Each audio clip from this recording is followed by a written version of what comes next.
une interview qui a été réalisée par, avec Georges Ibrahim Abdallah, que Mehdi m'a envoyé tout à l'heure, et j'ai retenu, merci Mehdi, j'ai retenu quelque chose de très fort à la question de qu'est-ce que vous pensez des manifestations qui ont lieu actuellement en France.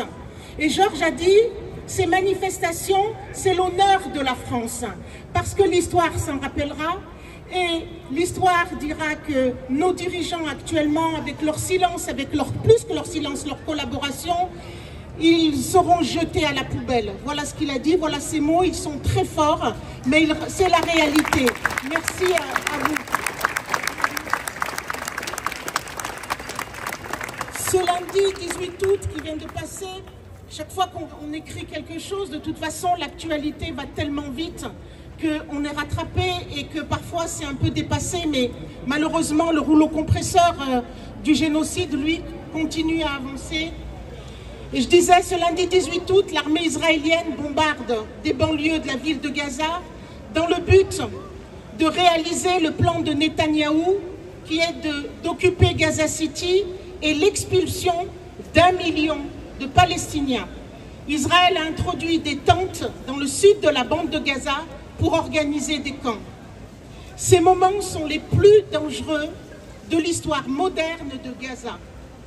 Dans un silence international total, l'avancée sur la ville se poursuit, tandis que les Gazaouis tentent de survivre parmi les décombres. Un nettoyage ethnique sur un fond de famine organisé. Selon le Programme alimentaire mondial, la bande de Gaza connaît les pires niveaux de famine depuis octobre 2023. Les convois d'aide restant très limités, à haut risque et souvent pillés avant même d'atteindre leur destination prévue.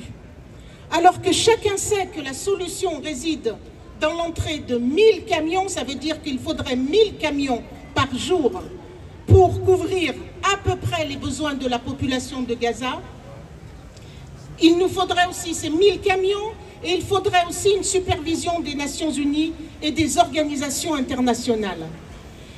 Amnesty International s'est exprimé et il dit que c'est le résultat intentionnel de plans et de politiques qu'Israël a conçus et mis en œuvre au cours des 22 derniers mois pour infliger délibérément aux Palestiniens de Gaza des conditions de vie calculées pour entraîner leur destruction physique, ce qui fait partie intégrante du génocide en cours d'Israël contre les Palestiniens de Gaza. Dans le programme, il y a aussi, le programme de famine, il y a aussi le fait de vouloir couper la Cisjordanie en deux. Vous avez dû entendre parler du programme E1. Smotrich, le ministre des Finances israélien, oui, on peut le huer, a donné son feu vert à la construction de 3400 logements dans un secteur hautement stratégique à l'est de Jérusalem.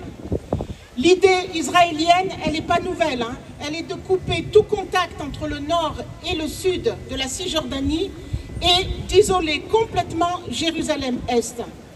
Ce projet colonial, du fait de la réprobation internationale, avait jusqu'à présent été gelé.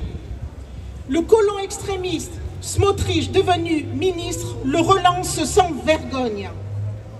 Le grand Israël, la vision de Netanyahou, dont des collègues vous parleront dans un instant, il ne s'en cache plus, avec le soutien du suprématisme Trump, Netanyahou, tout comme Smotrich, se sont poussés des ailes et avouent sa vision folle d'un Israël du Nil à l'Euphrate. Vous avez dû voir certainement les images, comme je dis, il ne s'en cache plus. Il y a la grande carte tout en bleu du Grand Israël, avec la Syrie, avec le Liban, avec la Jordanie, avec le Sinaï, une partie donc de l'Égypte, et jusqu'où?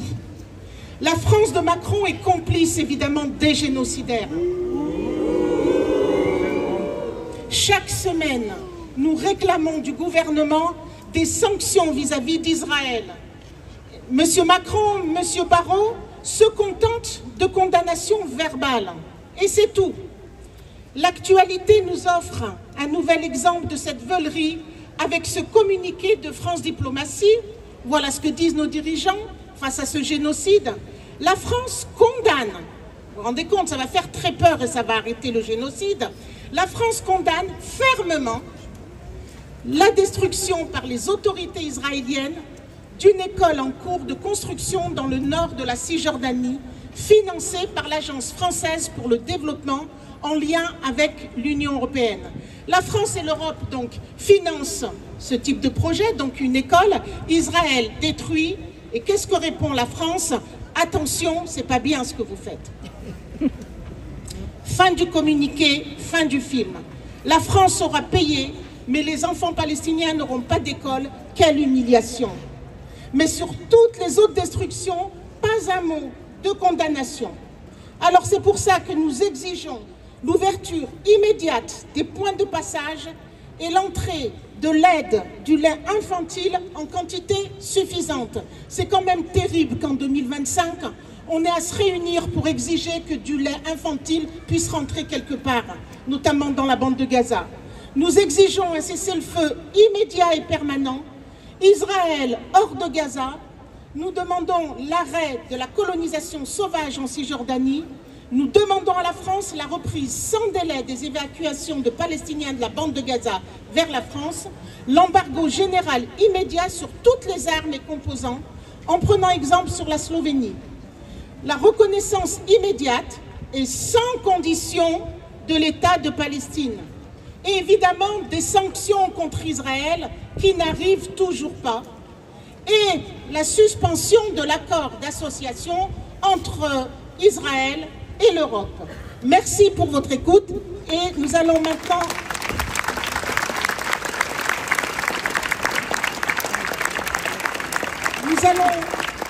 passer la parole.